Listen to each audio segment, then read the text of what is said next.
is Missing Real with Mike Darrigo.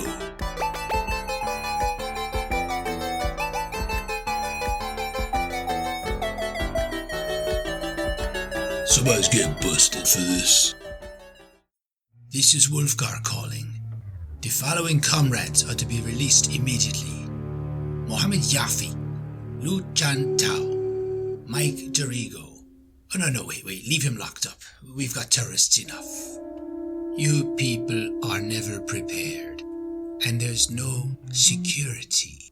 But there is Missing Real podcast, and don't worry about security. You should feel safe as houses, safe and sound, listening to the sound of my babble. And I'm back again here with a nice classic gem of a gritty New York City and somewhat global spanning action, thriller, terrorist, cop drama thing. And it's a Sylvester Stallone movie with a Sylvester Stallone like you've rarely seen him before. No, he doesn't sing, thank God, but he does other bizarre things in this film. We're talking about 1981's Nighthawks. Now be careful, because this isn't the only movie out there called Nighthawks. In fact, one of them is a 1978 movie by the same title, which is about a gay school teacher who's trying to hide his alternate lifestyle and things like that. Now, not to be confused with the Stallone Nighthawks, although Stallone does dress up like a woman not once, but twice in this movie. But yet, I can still highly recommend you watch it because it's a great film with a great cast,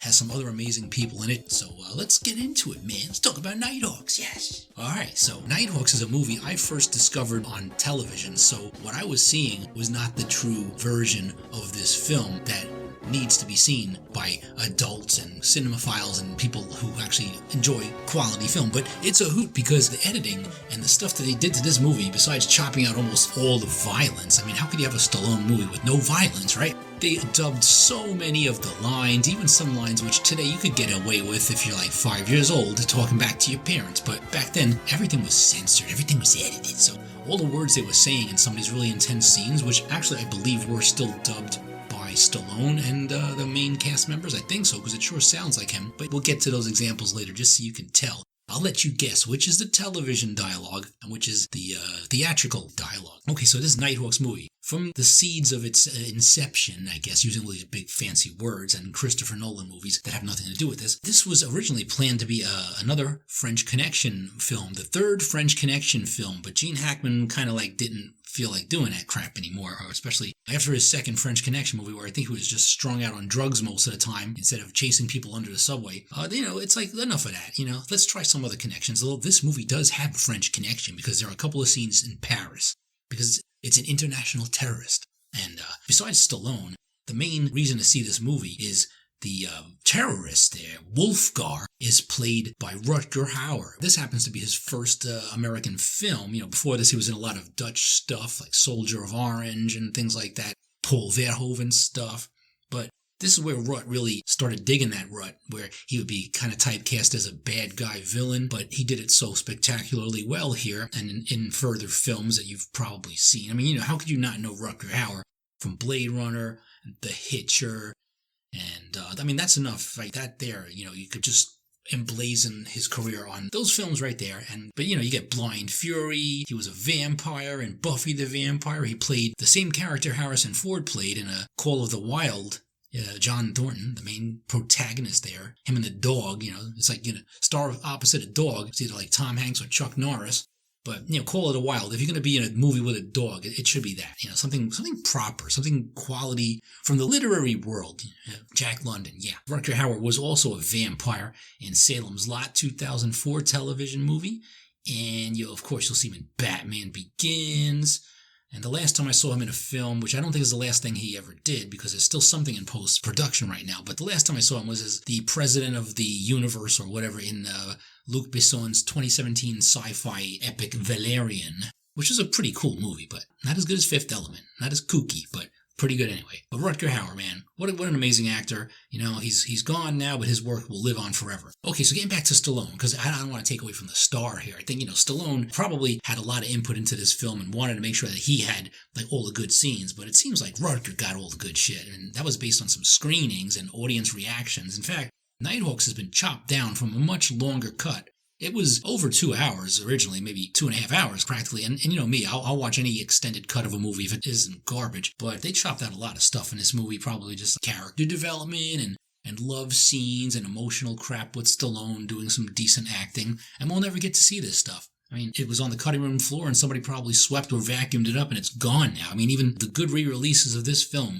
on Blu-ray have not restored any of that. But it is rumored to be out there somewhere or somebody saw it or shot it and probably all just in the memory of Stallone's head now. You know, underneath all the bandages and bruises from the Rocky movies is some good memories of Nighthawks and things he did in it. Well, he's different in this mostly because he's very, very facially bearded. I mean, he's got a massive beard and he's very shaggy in this movie. You don't really see his face much because he's covered in like glasses or sunglasses or woolen knit caps in the wintertime or occasionally women's clothing. But the whole thing is Stallone is trying to hunt down an international terrorist in this movie. And with all that facial hair and shit, you know, he almost comes across as a terrorist himself, if, you know, just being very stereotypical about it, which I'm not. I'm just saying, you know, the terrorist, in fact, only has a beard at the beginning, and then he's like clean-shaven and blonde, blue-eyed, you know, Aryan race-looking Rutger there. But anywho, it's not so stereotypical. There's a lot of different terrorists in the organization. Rutger Hauer's accomplice, Shaka, is played by Persis Khambatta, this Bali-born actress who you know is in a bunch of stuff like Star Trek The Motion Picture and Megaforce and Warrior of the Lost World for people who really don't know crappy B movies. That was a good one, as far as crappy B movies go. Oh yeah, she was in a MacGyver episode in the 80s. So, you know, she must have learned a few things from him, right? How to craft a few things out of toothpicks and rubber bands. Yeah, probably. Now, I mean, how many things do I have to say about Stallone? I don't have to say anything about Stallone because you know him. He's Rocky, he's Rambo, he's Guardians of the Galaxy, Expendables, blah, blah, blah, etc., etc. Rhinestone, if you want to hear him sing, but you don't. And you know, even his brother Frank Stallone is a better singer, and you'll know his music from Staying Alive, probably, right? Yeah. Now, Sly is a national treasure, okay? I love all his movies. I mean, you know, in this one, funny enough, he's not doing his typical running from an explosion in slow motion bit because a lot of things do blow up in this movie, but most of them are overseas. So he might like feel a little tinge when, you know, the terrorist blows up a shop in Paris or London somewhere. It's like, what was it? Maybe I should start stretching. I may have to run soon. No, but he doesn't have to run away from anything in slow motion. In fact, I don't think there is any slow motion in this movie. Maybe at the very end when Rutger Hauer is meeting his demise, but everything else moves at the right speed, which is, you know, probably another reason why the movie's only like 95 minutes long. Could have been a much longer movie if they just did some slow-mo explosion run things. But yeah, I guess he hadn't discovered that tactic yet, you know, because that would be like a staple of every Stallone movie from here to eternity. As long as something blows up, even if somebody lights a fucking match, he's going to be running away from it in slow motion towards the camera before that match flares up too high. Anyways, back to the cast of the movie. Okay, so Stallone has a cool partner. He has Billy Dee Williams, man. Billy Dee Williams playing Matthew Fox. Not the same Matthew Fox you're thinking of bobbling his head on Lost. No, Party of Five. No, it's just Billy Dee Williams, man. You know, Billy Dee Williams was the man. He was suave and cool. He was on the Jeffersons, and my first sighting of him, of course, was, Empire Strikes Back, Rambo Calrissian. Subsequent Star Wars things. Other good shit he's in. In 84, he was in Fear City. Another cop in that movie, another gritty movie by Abel Ferrara. Pretty cool. Some martial arts guy against a boxer. You know, it's like that was the gimmick of that movie. And that was good. Had a nice fight scene at the end. And lots of naked people, too. Oh, Batman, you know, Billy Dee was Harvey Dent for just a little while in Batman 89. And he appeared in The Ladies' Man, of course. You know, the Tim Meadows SNL spin-off, because what other ladies' man could you be inspired by if not Billy Dee Williams, right? And he also appeared in Fanboys in 2009, did a couple of the Star Wars Lego-y things, and Rebels, and Voices. Rise of Skywalker, he pops up at the very last minute, because we're just about out of heroes now, so let's just bring back one more from the classic Star Wars. And there you go, Billy Dee Williams, right? He's very good in this movie, though. I like him a lot. It's like urban and street. He's not wearing his flowy cape shit like on Cloud City. He's very gritty. He's like doing drug busts and things and cussing and everything like that, at least in the theatrical version. Stallone's girlfriend / ex-wife is played by Lindsay Wagner, the Bionic Woman back in the 70s. I would watch $6 Million Man, Bionic Woman, and she appeared later on in 89 in Bionic Showdown because we just wanted more bionics, and Sandra Bullock needed another movie to launch her career, which it kind of did. And you might have seen Lindsay Wagner in Grey's Anatomy in 2018 if you watched that damn show. I try not to, but okay. Anywho, that was Lindsay Wagner. I think if she was on Grey's Anatomy, you know, she probably would have been asked like, all right, raise your arm slightly, Okay, good. Everything's still bionic with you. So the movie opens up. Oh, and by the way, yeah, you can't have a movie without a director, yeah? Okay, I mean, I can't tell you what kind of film stock it was shot on, but I can tell you who directed it. Bruce Malmuth. His first feature. And later on, he'd direct Steven Seagal in Hard to Kill, 1990. Okay, I don't think he produced songs from the Crystal Cave CD that Seagal did, but Hard to Kill was one of his better movies, when he was making better movies. This Bruce Malmuth dude also is on screen in a couple of movies. You could see him as the ring announcer in the first two Karate Kid movies. So he's no stranger to fighting and boxing and violence and action. So he directs Nighthawks, okay? The Nighthawks with Stallone in 81, not the other, gay Nighthawks thing. The cover of the movie is just half of Stallone's face, half of Rutger Hauer's face, because they're sharing the movie, right? And there's a gun pointing out between the two faces. So, I mean, it almost looks like Face Off a little bit, right? Maybe Face Off was inspired by this, but everyone keeps their faces in this movie. Everyone stays the same. You don't see Rutger Hauer going around, he doesn't do any of that shit. It's just they stay in character, which is good. But yeah, Face Off is another brilliant, great movie that maybe I'll tackle someday. Okay, so we got New York City, 174th Street, New York City. I guess the higher up you go in New York City, the more dangerous it gets, right? We're opening up on 174th Street, New York City at night. A lot of cold, quiet streets. It's winter and somebody kicks a bottle across the sidewalk. Like very quiet, and some old lady is shuffling around. She has no business being out there. All these thugs are, scoping her out and starting to surround her. Hey, bitch, put it in my hand, bitch. I said, put it in my hand. Gets boffed in the face by her purse. But it's not a her. It's a he. It's Rambo. I mean, it's Stallone, with a beard. He pulls off his fake wig and lady rubber mask that doesn't even look like a lady. It looks like some sort of like a puppet or something. It's kind of creepy. I mean, these thugs didn't get close enough to realize that ain't a woman. He pulls off his fake disguise and goes, cool, cut me, bitch. Got the hots for you. And then he's like chasing him up the subway steps. Well, it's not a subway because it's above the ground. The train, the L, the platform. He goes up on the L, right, with J-Lo. Goes up there, chases the guy. Come on, cut me, bitch. Come on, cut me. I'ma cut you, man. He's swinging his knife, and he takes out this guy very easily. Punches him out while a train goes by. So you don't really have to see the fist connecting. That's it. That's the only violence. He drags him off. Then we have a switch to London, okay? And this very pretty woman at the counter of some fancy store, played by Catherine Mary Stewart, who's in a few things I'm not going to really go into, but she's very pretty. And her voice is dubbed by someone with a different English accent than she's trying to fake. But at least she's here, and she sees this bearded dude walk in, wearing like a tweed jacket, whatever. This is Wolfgar, okay? We're not supposed to know yet, but this is Rutger Hauer, slightly disguised, at least in his particular guise, while he's in London. And he sticks a bomb under the counter while he's talking to her and flirting. You really are very pretty. Why, thank you. And he walks out and he's going to buy some perfume, but, while she's wrapping it up for him, boom, he blows the building up, gets on the phone booth outside, the TARDIS, whatever's outside in the street in London there. The Wolfgar Command has struck another blow against British colonials. I have a long reach, blah, blah, blah. You may print this. He wants a lot of press coverage, okay? So he's getting some press coverage from me right now on the podcast, and there was no such thing as podcasts back then. So I'm actually forwarding his movement, even though, he's not around anymore, but good for you, Wolfgar. You do that shit. But don't blow shit up, okay? I might want to buy something there one day at that store.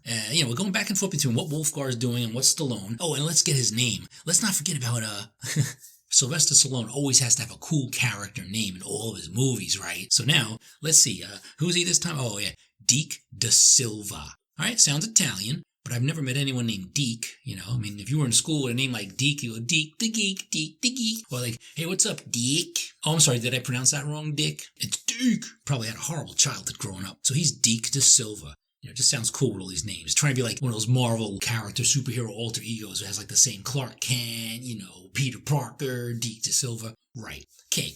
So that's his name. We have to just roll with this, okay? Otherwise you're not going to be able to enjoy the rest of the film. So we see him visiting his ex-wife, whatever, Irene, there at her boutique where she's a fashion designer. He's trying to talk to her and reconcile. And it's one of those little quiet moments outside. She's like, why didn't you pay this much attention when I was with you? Because I didn't know what it'd be like without you. You go to dinner tonight? Think about it. Good. So enough of that. Let's move along. We got to move this along. We can't be in these little sappy love scenes. I can see why they cut them all out. So that's like the only time he's really mushy with her. They make a phone call or two and some plans that never really come to fruition later. But he has to go bust some drug dealers, right? Yeah. And meanwhile, Wolfgar is at a party somewhere in Paris somewhere. He's got his little acoustic guitar. He's at a party with a bunch of hippies there. And then some dude comes in, one of his contacts, Kenneth. And Kenneth screws him over. He brings Interpol to the door. So he shoots him, from behind the guitar. He ruins a perfectly good acoustic guitar also. But not by smashing it in a cool way like Pete Townsend or Cobain or somebody would have done. But all right, he just shoots through it, which is also pretty novel. And you wouldn't want to do that at a concert. So all right, he kills all the cops there, blows them away with an Uzi and whatever. And he has to go to Sainte-Chapelle. He meets Shaka at a church there. And he's getting cut off from his network. Like they don't like the way he's blowing things up. It's not subtle enough. Whatever. He killed the wrong people. Somebody got his ID. Left his picture in the pocket. Something like that. So now everyone's looking for him. They know what he looks like. So he's got to go to a plastic surgeon. And yeah, this is another scene on TV that was deleted while the surgeon is asking him in French, like, what do you want? And he grabs the surgeon by this little, it looks like the little hook that you pick your teeth with at the dentist's office, but he grabs the guy by the inside of his mouth. He pulls around down like that. He says, I want to be beautiful. And the guy's like, oh, he's like threatening the plastic surgeon. But I guess even that's too violent to show on TV because us kids might go straight to the bathroom, open up the medicine cabinet and start pulling our fucking mouth off with a toothbrush and our aura pick and things like that. But anyway, this plastic surgeon gives Wolfgar the look that we are familiar with when we see Rutger Hauer. It's the blonde hair, the blue eyes, because he had brown eyes and a beard and stuff and different color hair. And of course, that plastic surgeon was offed. And he probably shredded all the pictures of his new look. But he's got a passport and he arrives in America because that's where we have to have our action. That's where the stage is set. Because Stallone doesn't want to leave. He's domestic. He's a domestic cop. A lot of little small-time busts. And then we see Manafo, okay? The lieutenant or, somebody who's in charge. And Manafo is played by Joe Spinell, whose real name is Spagnuolo. Not Spinell, but Spinell is cool. I know. That's how I know him. He's in the first two Godfather movies. He's in Taxi Driver. He's in Rocky. A couple of Rockies, actually. And he's in Star Crash from 78, that cheesy sci-fi movie. His most famous role might be Maniac in 1980. He really was quite a maniac in that, scalping women and doing crazy shit with them and being really creepy, skeevy, and weird. And the movie was remade with Elijah Wood in the title role. Completely different, I gotta say, but still a cool movie. It's a cult classic. If you've never seen Maniac, try to watch it. And another movie is Night Shift, where Michael Keaton, he's a nice snobby nightclub owner, little cameo in that movie. He's very good. So Spinell is like, he's got a lot of New York attitude. He talks like this. He has no patience for these stupid cops under him. Alright? So he's like yelling at them. He's yelling at Stallone and Billy Dee there because they're bristling at their orders. Get your hands off me. Understand this, sucker. You're a cop. You go here aside. So they gotta go to this briefing, all right? Because Wolfgar is now at large, and he's suspected in the United States. So this guy from the UK, who's been tracking him all these years, or however long it's been, this British guy, Hartman, played by Nigel Davenport. Or is it Davenport? I'm not sure. I'm not quite certain. That's it. Nigel Davenport. Yes. All right, so he's got a really great deep voice. It's very, very blah, blah, blah. He sounds like that. He's in all these old British spy shows like The Saint and The Avengers. Not the one with the MCU, the one with the bowler hats and John Steed and all that crap. Patrick McNee. Those Avengers. The Avengers that came out before you gave a shit about Avengers. He was also Von Helsing in some TV Dracula, and he was in Chariots of Fire, Greystoke, The Legend of Tarzan, and Without a Clue, the Sherlock Holmes spoof comedy with Michael Caine and Ben Kingsley. So a lot of good movies that I've seen and a million others that I haven't. He's been around, right? He's an very old guy even at this time, but he probably has like a very legendary repertoire of film and stage work. So he's our contact, our liaison. So the cops here, the detectives and cops, are going to go to this briefing, and he's going to tell them all about Wolfgar, Heimer Reinhardt. But Wolfgar sounds cooler, right? So Wolfgar is in New York, and he's already like hitting discos and meeting chicks, so he could like find a place to hole up and pack his bombs and grenades in the closet underneath all their shoes and dresses, which is what he does. Meets a girl at disco already. She's showing him around the city, the United Nation building, like, ooh, he's not a tourist, though. He's like planning shit. He's planning probably to destroy everything in there. And the funniest thing is, he'll tell her exactly what his occupation is when they're just like shooting the shit outside. Me? I'm an international terrorist wanted by the police in half the countries of Europe. And I am a lady killer.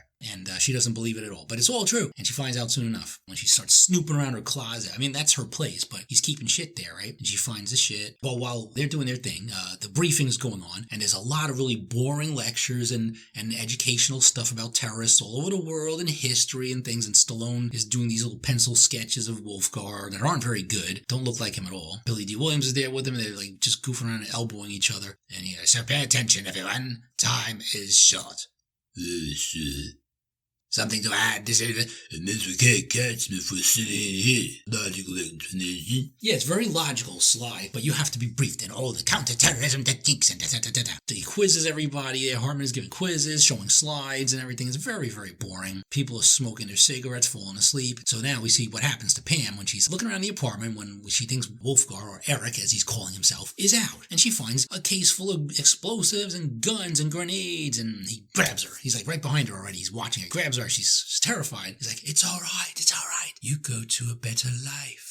Slowly pushes her off screen. He does that little twitchy thing with his cheek, Rutger Hauer. He's like this thing, like, you know, when he's ready to do something really, really horrible or evil, he's like just tensing himself up. There's a little thing where just like makes his cheek twitch or something. I just love that shit. I don't know. Maybe he's just swallowing saliva and that's what we all do, but I mean, it looks cool when he does it. All right, so she's gone. He has to find somebody new, or get out of her place before it stinks, or, you know, she's reported missing from the plane that she's supposed to be on, you know, serving peanuts. So Wolfgar has got to go somewhere else. Now, these briefings, as boring as they are, back at the police station, they bring us to one of the most awesomely acted scenes in the whole movie. I love this scene so much because, Stallone is like just getting really, really, really cranky and doesn't care, and Hartman is insisting that he just listen to the procedures that we're laying out here. That is when you must do it. Do what?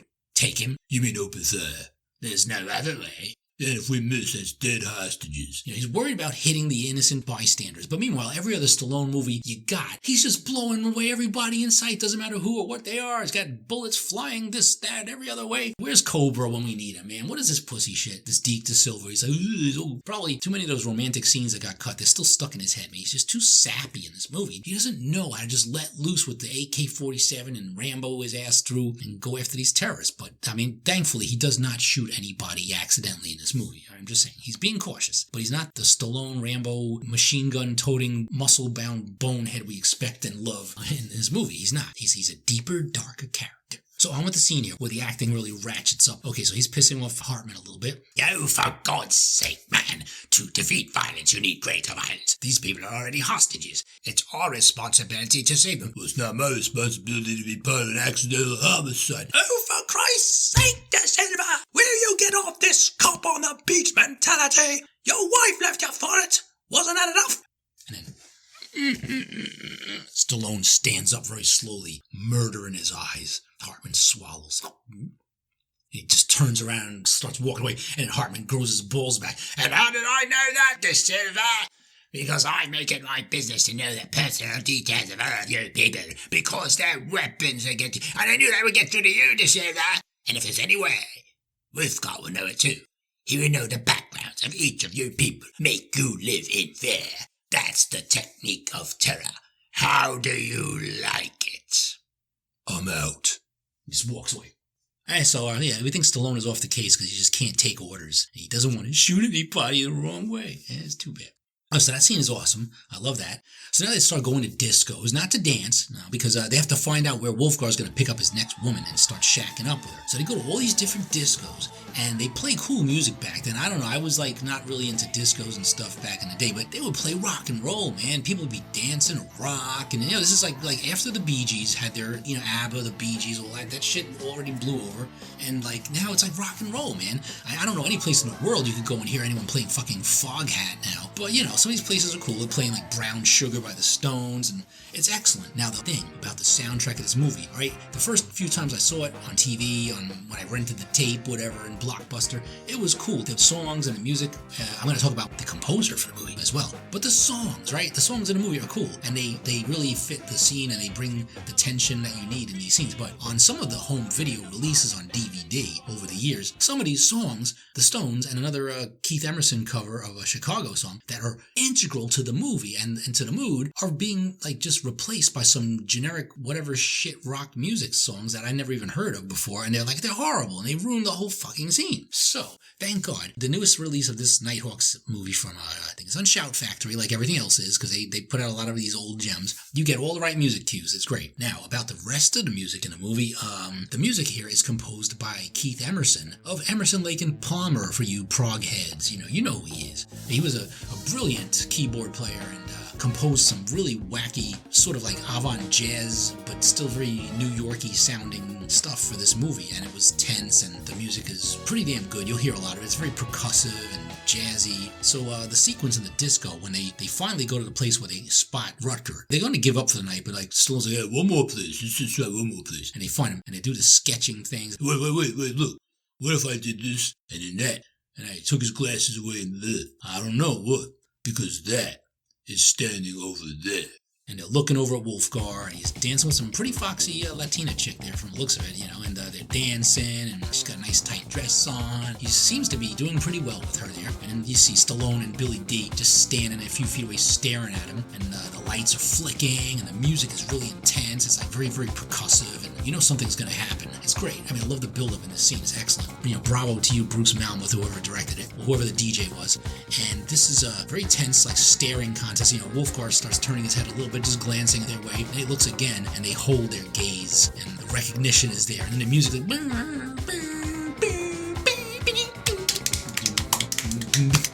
it's very tense, but the music comes out right the right moment. As soon as you see Stallone locking eyes with Wolfgar, you get that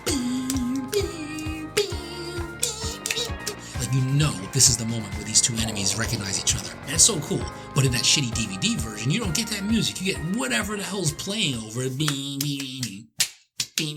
Oh yeah. This is so exciting. It's like some shit music that doesn't give you any kind of tension or mood. So thank God this shit's still in the movie now, so I can watch it and enjoy it. Okay, so Wolfgar turns away for a second. He takes his gun out. But before he lets off one single shot, Stallone, who's been silent up to this point, finally utters, Wolfgar! And the guns start firing. People are screaming, the crowd scatters. He goes out the back door or something, slips out an exit, so they start chasing him down the stairs and through the streets, and these sparks of construction sites. And there's another excellent music cue here. It's very long. It's like about 8 or 10 minutes of him just chasing Wolfgar through the streets and down into another subway tunnel. And the music is just weird and crazy. It's like somebody's playing a melody and they decide, I'll play a different melody. And I'll stretch it out, and there's all these little scratches and tense little violin notes. Keith Emerson just really scored this scene brilliantly. I love it. And then they get to the train, and Wolfgar takes a hostage there. He gets this little old lady with a knife in her throat. Take the shot, Chief. I got it. Wait, he's clear. Look, I got him. I lost him. He gets on the train, and they jump on the back of the train as it's pulling out, and they kick the window down, and they get in, and pull little badges out. Police! Going through the cars, all the way to the front. Rutger disposes of his hostage there without killing her, which is nice. And he's just walking through the train with his little tiny little knife there. I'm sure people on the train got much bigger knives than he does, but they're all getting out of the way. And the music is still being tense. He's at the front of the train, waiting for it to get to the next station, and the guys are still chasing and coming up pretty fast. And just as he gets out of the train, they go chasing him up another couple of ramps, and the music is building up like, and you know we're gonna get to some big crescendo somewhere. And right when they split up to go corner him, Billy Dee Williams runs past the corner. He gets slashed in the face by Wolfgar, and he's bleeding out. His eyes in agony, and Wolfgar runs away, and Stallone sees him from far away. He goes to take care of Billy Dee's bleeding face, because you can't be the ladies' man if you got a big scar running down your cheek. Bleeding is like, go get him, man. Stallone there, Deke to Silva. Kill that son of a bitch. You're fucking dead. You're fucking dead. You're fucking dead, you motherfucker. Kill that son of a bitch. Really good yelling and shit. But of course, when I saw it on TV, he doesn't say those bad words. He says, excuse me, I gotta take a I can't do this yet. I wasn't sure it'd be so much yelling in this podcast. Take your earbuds out if it's too loud. Right, well, in TV version, yeah. I mean, it's still pretty convincing. I was still, pretty impressed with the TV version anyways. Stallone's like, well, kill that stinking pig.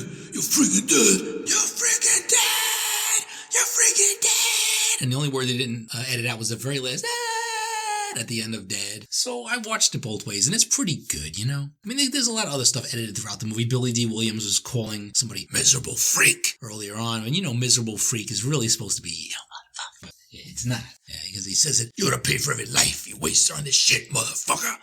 Motherfucker. I'm sure Samuel Jackson was somewhere in the background. Nah, you're saying it wrong. It's miserable freak. You gotta pay for every life you waste on this shit, motherfucker.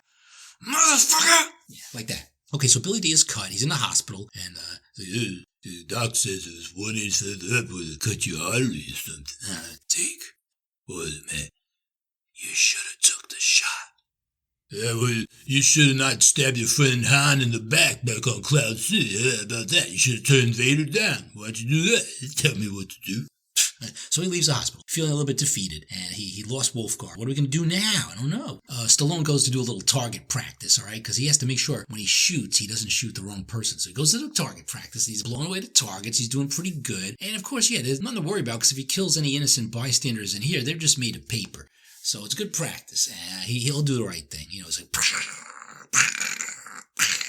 close-ups on his eyes with his glasses on. The thing is, Stallone wears glasses in this movie, but sometimes he has them on, sometimes he has them off. And when he's shooting at people, he takes them off. So do you need them for like nearsightedness, farsightedness? I don't know. I don't trust this guy with a gun either way. I mean, he just shoots and whatever he hits. I don't know. Well, whatever his eyesight and his prescription, whatever his optician says, he is going to be the one who's going to take down Wolfgar at some point in this movie. Okay, so Wolfgar goes to this little bodega place. He closes the shop. He has like a little secret underground basement apartment down there. He meets with Shaka, and it's like she's telling him that his boss there, his terrorist boss, is still not happy with him. And Mercer's not sure he wants to take you back. Soon he'll beg. I want the name of all Hartman's people, especially the bastard who chased me tonight. Now on TV, he doesn't say bastard. You know what he says on TV? He says, especially the name of the buzzard who chased me tonight.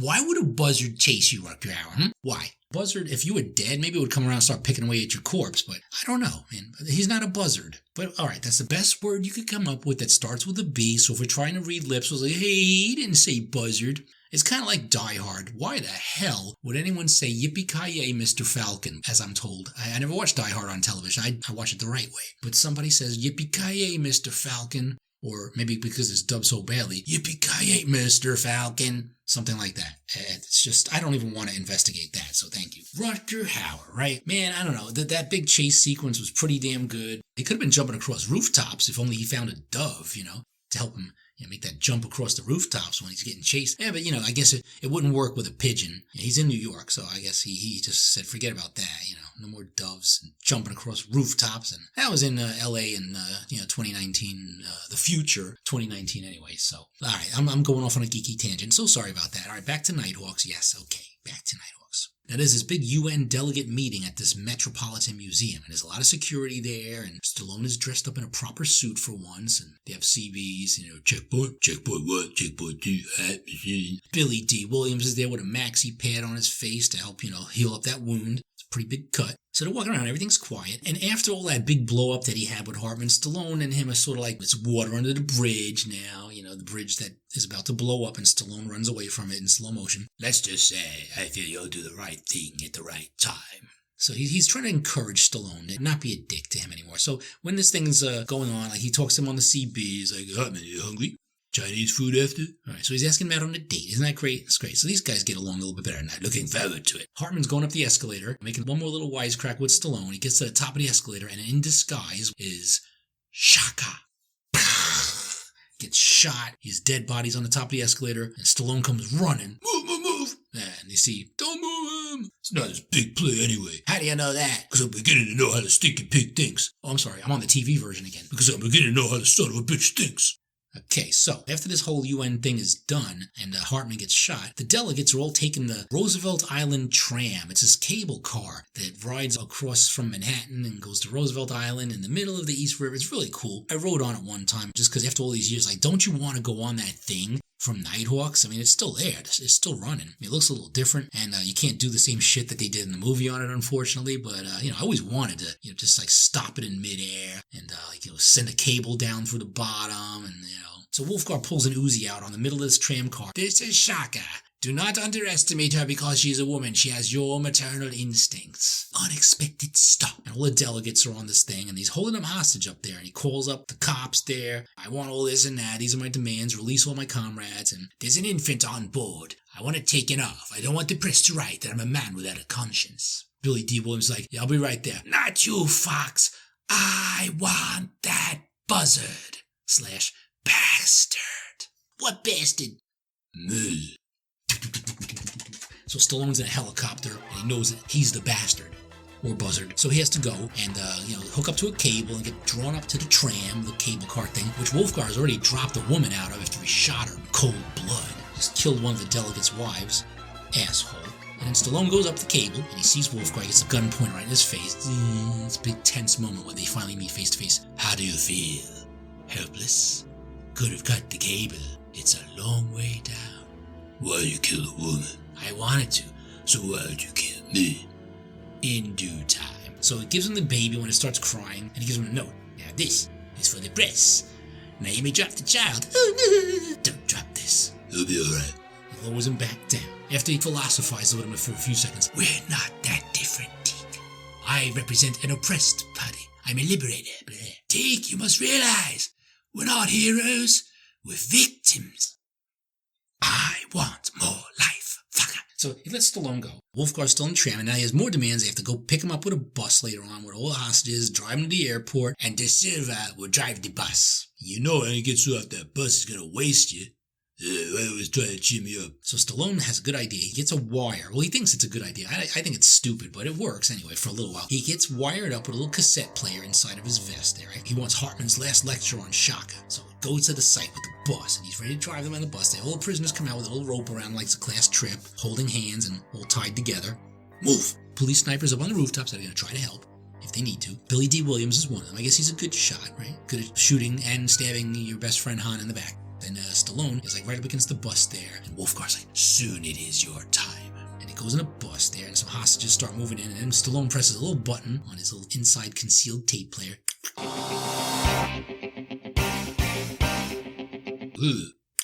Shaka Haran, a spoiled bitch who kills without provocation.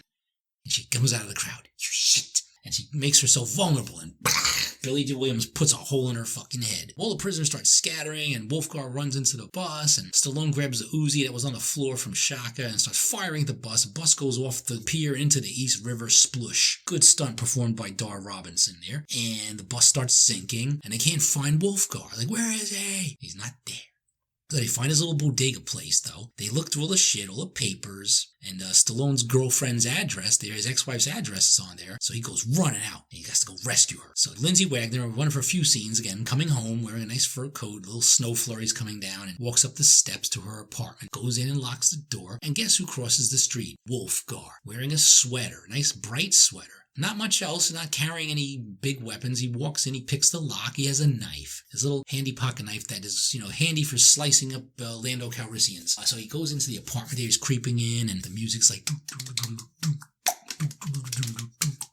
It's like all this bongo shit. I think it's Keith Emerson.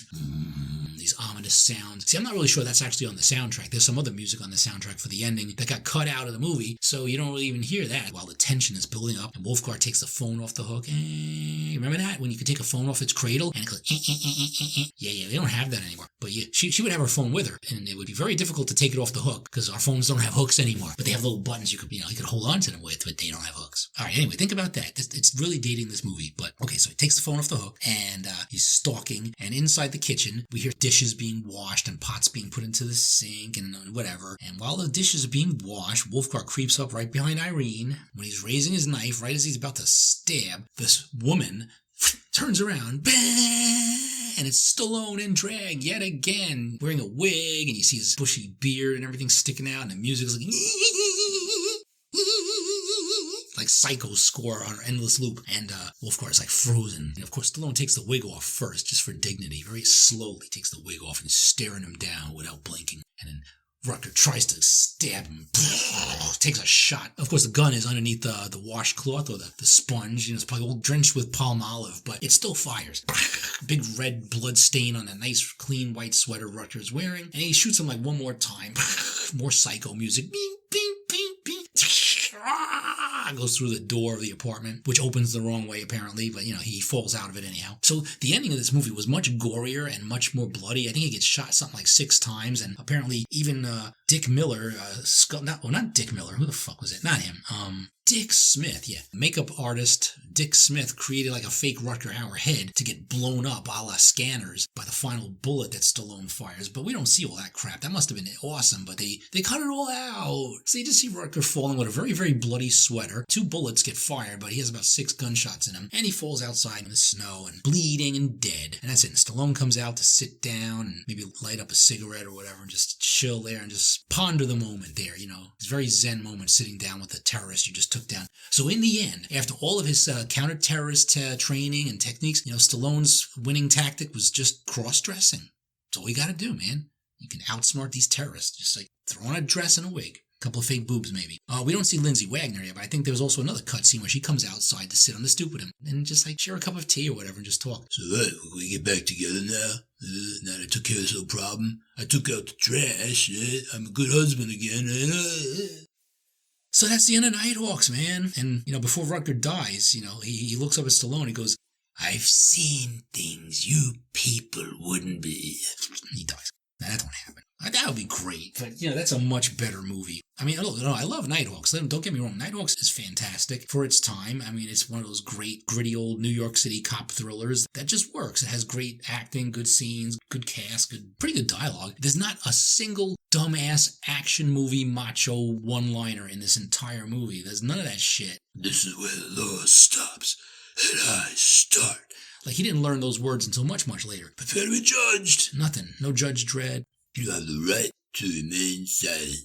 All those things you'll hear later on in much more fun and exciting Stallone movies. But for now, this is like pretty real, pretty like gritty, down to earth. And it was a tough movie to make, I think. I don't believe that Rutger Hauer really enjoyed making this movie. He got hurt a little bit, like getting jerked around by a cable and all these squibs going off when he was getting killed at the end of the movie. He wasn't too happy about that and got pissed with Sly. And I think Stallone was not happy that all the audience reactions to the different screenings, we had like some test cuts or some assembled cut of the movie where there's a lot more Rutger than Stallone, and Stallone wanted more himself in the movie. But that would have been mostly love scenes and shit. So whatever. I mean, I think it turned out pretty great. I would still love to see the completely uncut version of this movie. It would be great, but never am going to see it, I guess. I better just accept it. That's the way it goes. So in my big catalog of favorite Stallone movies, this one's definitely in there.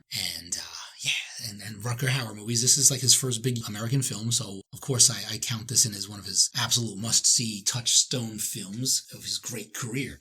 And I think that's about it. The movie's over, the credits are rolling, Keith Emerson's music is playing out. A lot of his music got cut out of the movie too, apparently. He was very pissed off with whoever was working on the musical editing, but I'm very happy it turned out good. There was a very nice soundtrack album on vinyl with the cutaway letters of Nighthawks in the front sleeve, and inside of it has like these colorful images that you could kind of pull in and out, and you could see it slide through, kind of like Led Zeppelin physical graffiti if you have a really nice proper version of that. Really nice album. Cool shit. I mean, I never play it anymore. I have the CD, but I mean, yeah, it was great to have that. It's very collectible. I had it on cassette too. It's just a good soundtrack, man. The music in this movie is excellent. And, Emerson, Lake and Palmer and prog music in general, all great. I mean, they have nothing to do with each other. I would never expect to hear, like, Yes doing a song for a Stallone movie, but, this is not that far off from that. So with that, I'll bid you farewell. Thank you for listening to Missing Real, and thank you for attending my briefing on counterterrorism, because to combat terrorism, you need greater terrorism.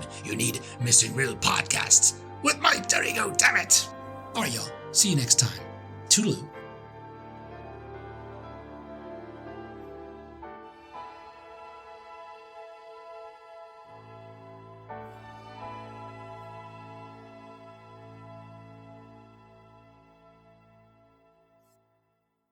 He has to go bust some drugs, especially in the name of the buzzard who